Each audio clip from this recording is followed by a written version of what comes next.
Assalamualaikum warahmatullahi wabarakatuh.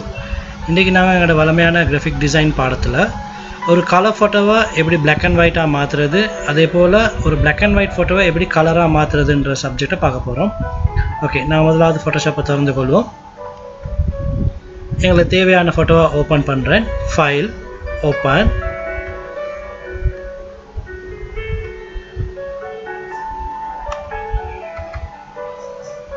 Okay, இந்த இமேஜை பாருங்கள். இது ஒரு RGB இமேஜ், கலர்ஃபுல் இமேஜ் ஆகிக்குது. Image mode grey scale, image mode grey scale, discard. இப்போ இது பிளாக் அண்ட் ஒயிட் ஃபோட்டோவாக மாற்றம் அடைஞ்சிக்கும். இந்த இடத்த பாருங்கள், கிரேன்னு மாறிக்கும். ஸோ எகெயின் காட்டுறேன். Image mode grayscale. ஸோ ஈஸியான ஒரு மெத்தட். இதுக்கு இன்னும் ஒரு மெத்தட் உண்டு. இது எங்களுக்கு தேவையான இடத்த மட்டும் பிளாக் அண்ட் ஒயிட் ஆக்கணும்னு சொன்னால் இந்த இடத்துல ஸ்பாஞ்ச் டூல் இப்போ எடுத்து எங்களுக்கு தேவையான ரேசர் சைஸை கூட்டலாம். இப்போ நான் கீத்துற இடம் மட்டும் பிளாக் ஆகும் பாருங்க. இந்த ஃப்ளோ இதை 100க்கு மாற்றினோம்னு சொன்னால் இன்னும் குயிக்காக டார்க்காக பிளாக் அண்ட் ஒயிட் ஆகும்.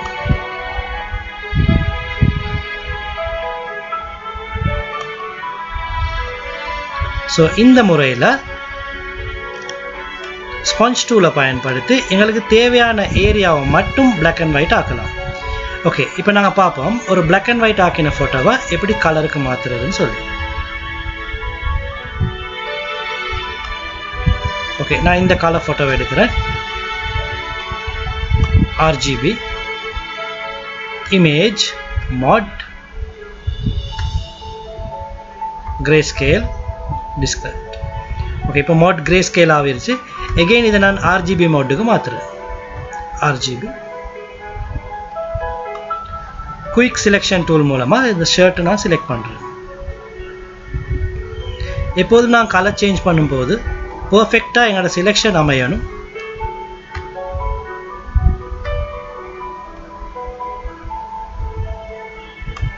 Okay, image adjustment, hues saturation, பல வழிகள் இருக்குது. அதில் இதுவும் ஒரு method. Image adjustment, hues saturation, control U மூலமாக இதை எடுத்துக்கொள்ளையிலும். கலரைஸ், இப்போ பாருங்கள் ஷர்ட் கலர் மாறிக்கும். இதில் 3 இருக்குது: ஹியூ, சேச்சுரேஷன், லைட்னஸ். இது 3ஐயும் நாங்கள் பேலன்ஸ் பண்ணுறது மூலமாக எங்களோட அந்த ஷர்ட்டை கவனிங்க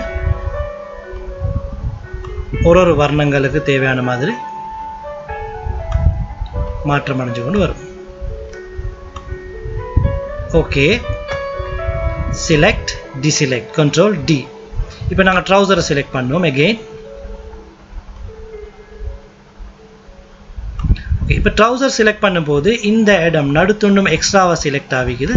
அதை நான் இந்த மைனஸை கிளிக் பண்ணுறது மூலமாக அந்த இடத்த மட்டும் நான் இல்லாமாக்குறேன். Okay, again image adjustment, hue saturation, colorize.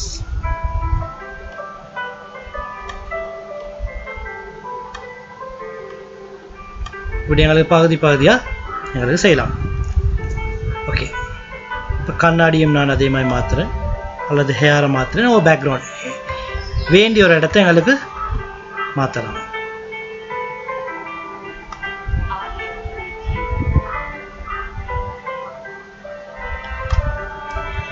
Okay, பாருங்கள் இமேஜ் அட்ஜஸ்ட்மெண்ட்.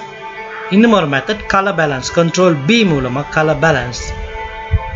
ஸோ இதில் 6 வர்ணங்கள் இருக்குது: சியான், மெஜெண்டா, yellow, இந்த சைடில் ரெட், க்ரீன், ப்ளூ.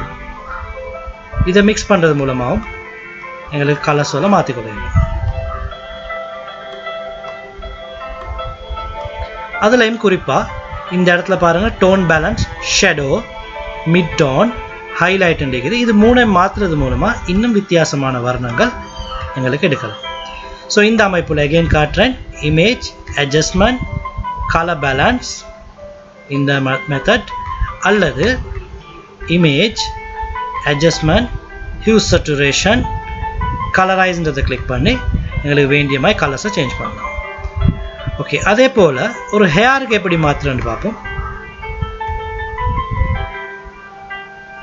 இந்த ஹேரை செலக்ட் பண்ணுறதுக்கு நான் லெசோ டூலை பயன்படுத்தி அதில் ஃபெதரை கொஞ்சம் கூடவான ஒரு அமௌண்ட் ஒரு 80 மாதிரி கொடுக்குறேன்.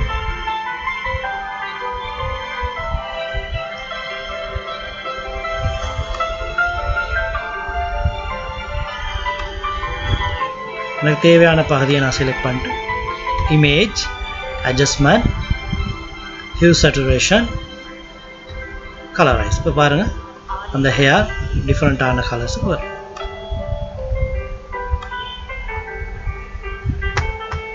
செலக்ட் டிசெலக்ட் இந்த மாதிரி எங்களுக்கு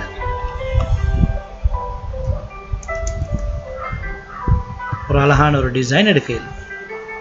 எப்போதும் நினைவு வைங்க, ஹேருக்கு நாங்கள் கொடுக்குற நேரம் ஃபெதர் அமௌண்ட் ஒன்று கொடுத்தா தான் அது ஒரு அழகான அமைப்பில் வரும்.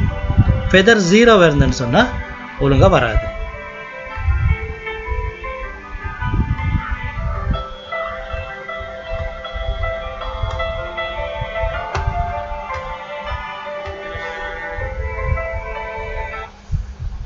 ஓகே,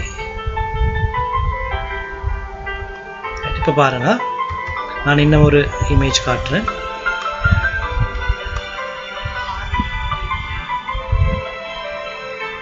இந்த இமேஜும் இதே போல் செய்யப்பட்ட ஒரு இமேஜ். எனக்கு தேவையான இடத்தை மட்டும் நான் yellow கலருக்கு மாற்றிக்கிறேன்.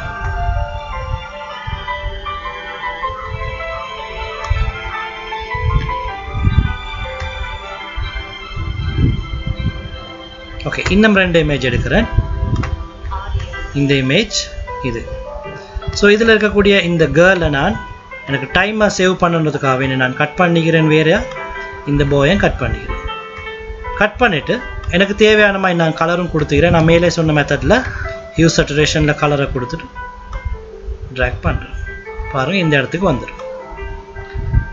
Edit transform horizontal. Edit transform horizontal. இப்போ அந்த கேர்ள் மற்ற பக்கத்துக்கு டர்ன் ஆகிடும்.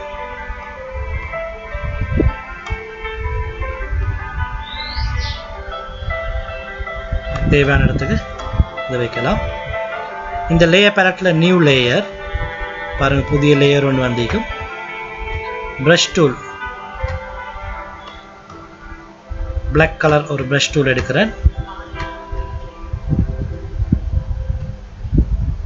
ஓகே, இப்போ எனக்கு ஒரு ஷேடோ ஒன்று செய்யணுமே உங்களுக்கு. ஸோ கீழால் ஜஸ்ட் இப்படி போட்டுட்டு ஃபில்டர் பிளர் கர்ஷன் பிளர் எனக்கு தேவையான அமைப்புக்கு இதை டார்க் பண்ணிவிட்டு லேயரை பேக் பண்ணுறேன். இப்போ பாருங்கள், என்னோட ஷேடோ வைக்கிற மாதிரி இருக்கும். இது எங்களுக்கு தேவையான ஆப்போசிட்டி லிமிட் அட்ஜஸ்ட் பண்ணிடலாம்.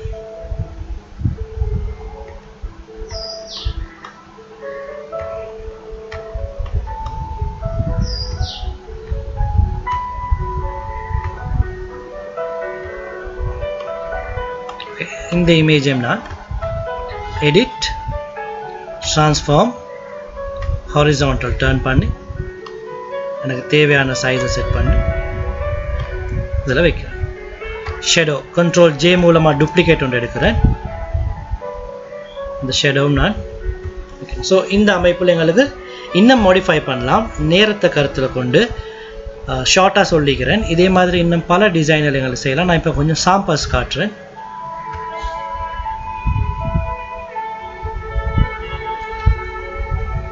இதில் பாருங்கள், முழு இமேஜையும் பிளாக் அண்ட் ஒயிட்டுக்கு மாற்றிட்டு இதை மட்டும் கலருக்கு மாற்றிக்குது.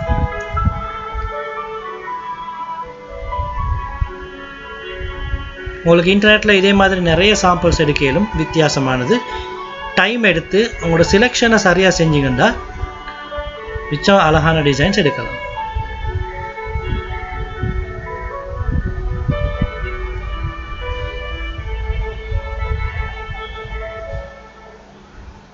ஃபேஸ்ட கலரை கூட எங்களுக்கு மாற்றி எடுக்கலாம். பழைய காலத்து ஃபோட்டோவை புதிய ஒரு ஃபோட்டோ மாதிரி மாற்றலாம்.